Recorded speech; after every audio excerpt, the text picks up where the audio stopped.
Hai, apa kabar semuanya saudara? Selamat datang dalam renungan singkat setiap hari dari Kerinduanku Church. Senang sekali saya kembali bisa melayani saudara di tempat ini.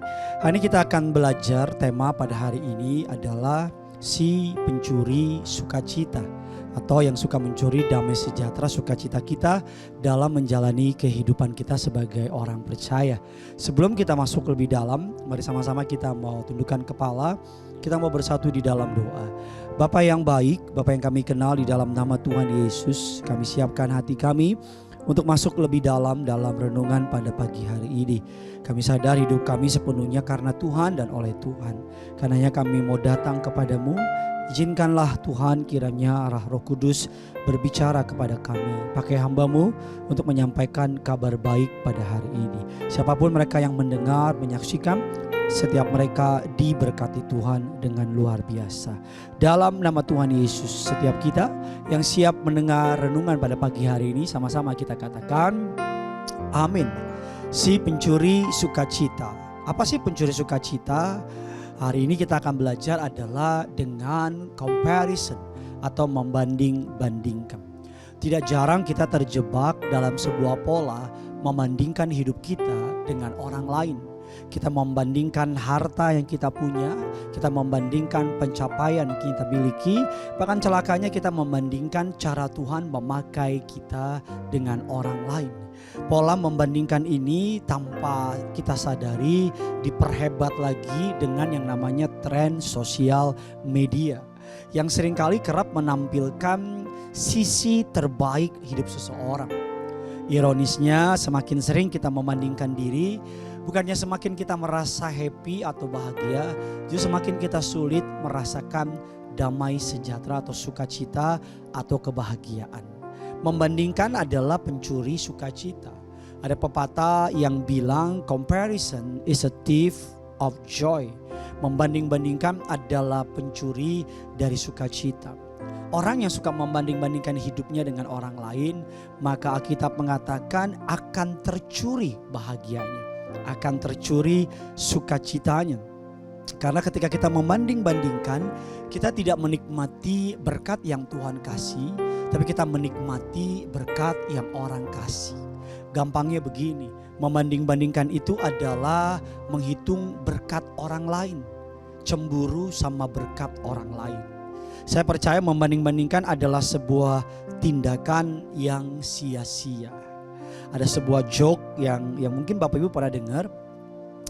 Ada seorang turis dari Jepang mendarat ke Indonesia. Dia naik taksi karena dia bangga sama negaranya.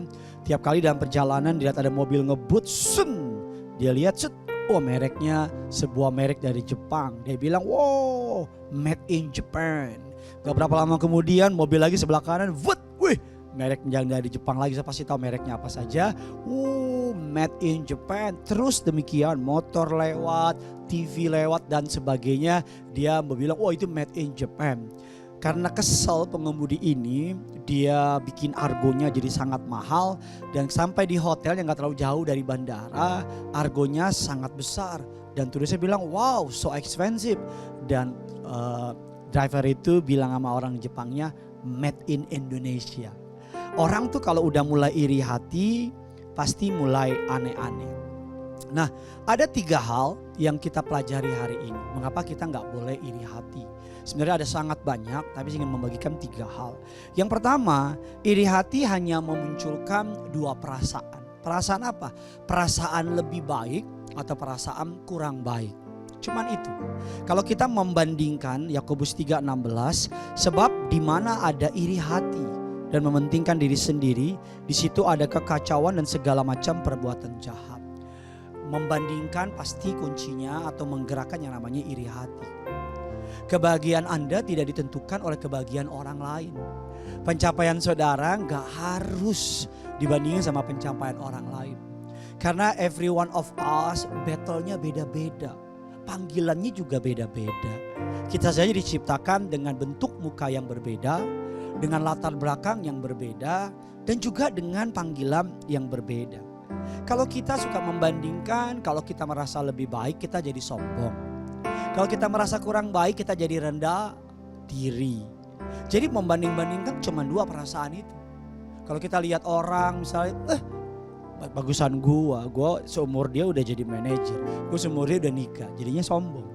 Atau kita lihat orang usianya sama kita, tapi pekerjaannya udah jadi manajer, dia udah mencapai banyak hal. Kita jadi merasa Tuhan gak sayang, kita jadi merasa Tuhan gak peduli. Yang pertama, membanding-bandingkan akan menimbulkan perasaan sombong atau rendah hati atau rendah diri.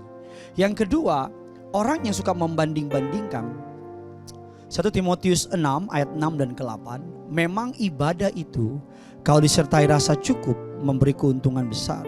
Sebab kita tidak membawa sesuatu apa ke dalam dunia, kita pun tidak dapat membawa apa-apa keluar. Asal ada makanan dan pakaian cukuplah.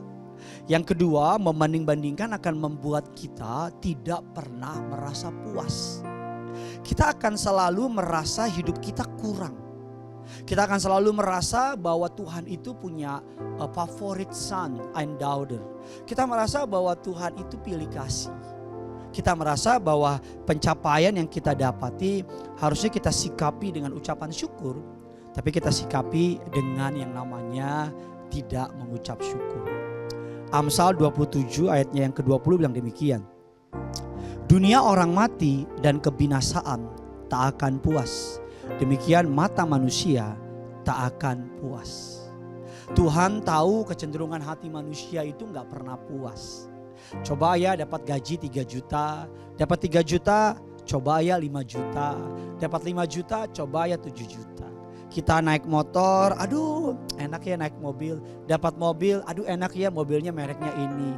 Kita punya rumah, akan selalu. Kita terus mengejar berkat orang lain. Sehingga kita melalaikan banyak berkat yang Tuhan siapkan.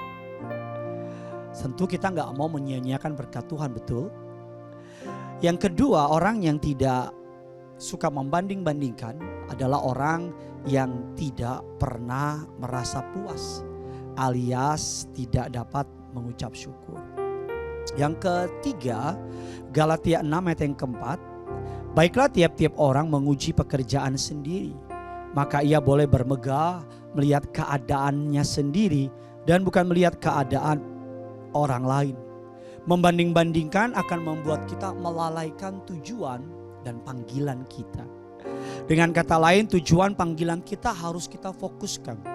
Bukan fokus sama panggilan orang. Bukan fokus sama apa yang orang kerjain. Dunia yang kita tinggal ini dunia yang unik. Kita tidak bisa meraih dengan benar jika kita sibuk mencoba untuk menjadi orang lain. Kita dipanggil secara asli. You are born original. Don't die as a copy. Oleh karena itu mari kita belajar. Orang yang suka membanding-bandingkan, orang yang suka melihat berkat orang lain, maka orang tersebut akan dicuri damai sejahteranya, akan dicuri sukacitanya. Lalu apa obat dari yang namanya comparison, pencuri damai sejahtera ini? Gak lain gak bukan adalah mengarahkan pandanganmu kepada Tuhan. Mempercayai bahwa apa yang kau punya datang dan berasal dari Tuhan. Mempercayai bahwa Tuhan tidak pernah salah. Mempercayai bahwa Tuhan adalah Allah yang adil dan akan menjawab kita. Percaya berkat gak akan ketukar. Percaya berkat Tuhan itu gak pernah terlambat. Doa saya kiranya firman ini boleh menjadi berkat bagi saudara. Dan always remember this, yang punya surga, crazy love with you. By the way, tolong tulis di bawah kolom komentar dong. Apa yang kau syukuri hari ini? Kalau saya bersyukur bisa kembali menjumpai saudara. Saya bersyukur bisa kembali melayani Tuhan. Saya bersyukur memang hidup saya tidak semua yang saya minta Tuhan kasih.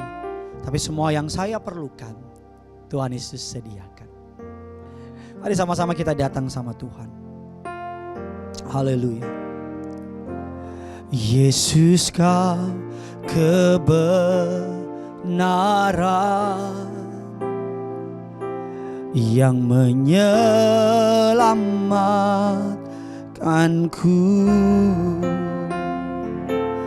Kau memberikanku hidup dan pengharapan.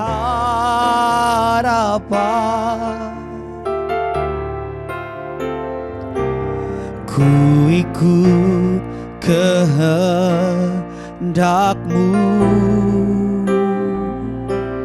ku perlu anugerah-Mu, ku nyatakan janji-Ku kepadamu.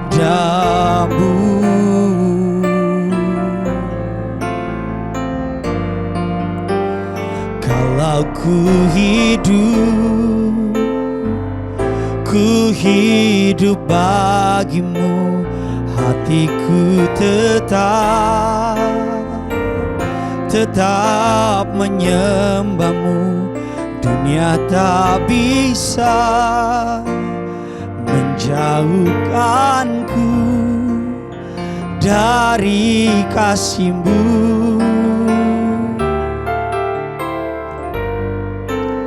Selama ku hidup bagi-Mu, mataku tetap memandang-Mu. Dunia tak bisa menjauhkanku dari kasih-Mu. Kunci dari membanding-bandingkan adalah memandang Yesus, melihat Yesus yang punya surga, crazy in love with you.